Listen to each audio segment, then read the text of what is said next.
a fan of the look of patchwork, but I'll admit I'm a little bit lazy because the thought of cutting all of these squares just makes me go do another project. However, something new has come into my life that makes patchwork a breeze, and I want to share it with you. Have you heard of the Stripology Ruler from Creative Grids, designed by Gundren Erla? Hopefully I'm saying her name correctly. I absolutely love it. This is the XL. It is 20 inches wide and 13 inches high, and there is a groove to cut every ½ inch. Amazing. So here is what I do. I take pieces of fabric that are no more than 12.5 by 12.5. I also starch with wild abandon before ever cutting blocks for quilting, including these squares. It is going to give your fabric more stability, and it is going to sew together more accurately as well. I've done up to 4 layers with the ruler at once, so I'm just going to layer these 3, and then this one was a little bit shorter. That's fine. I'm just going to line up this bottom edge and the sides, and now I'm going to place the ruler on top. I find it easiest to have the black numbers facing me to figure out what I'm doing. This has the inch markings in the dots, and this side is more ½ inch marked. I don't know, my brain likes this side better. Now, the reason I cut 12.5 inch squares is because it is shorter than this length, because I need it to be less than the 13 inches so that I can cut in both directions without having to move things. And it's a little bit wider than an increment of 2. So there'll be like a ½ inch to either side. It just makes it easier to line up. I don't have to be as precise. So what I'm going to do is I'm just going to take an even number. So I'm going to go from 2. I'm going to line the bottom up. I want to make sure this 2-inch channel is on top of the fabric all the way, and that the 14-inch channel is also on top all of the way. Okay, so we're going to be cutting that off. So I'm going to start over here, just because I'm right-handed, I'm going to move right to left. Well, I don't know, maybe that's being a lefty. I grew up with 2 lefty parents, so I'm often confused.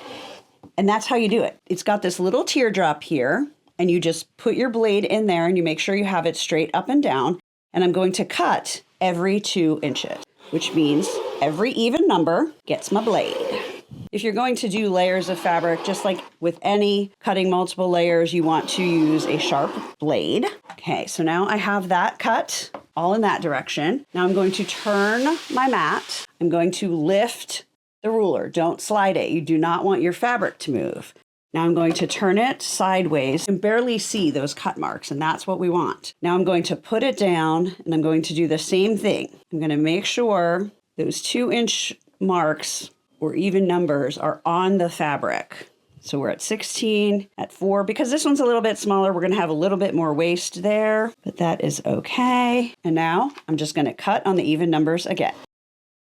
And I love the grip on this. It doesn't move when you're cutting. I do hold my hand down, but it's got that patented Creative Grids grippy on the ruler. That's my technical term for it. So this isn't going to shift and move your fabric. You always want to hold it from both sides when you pick up the ruler.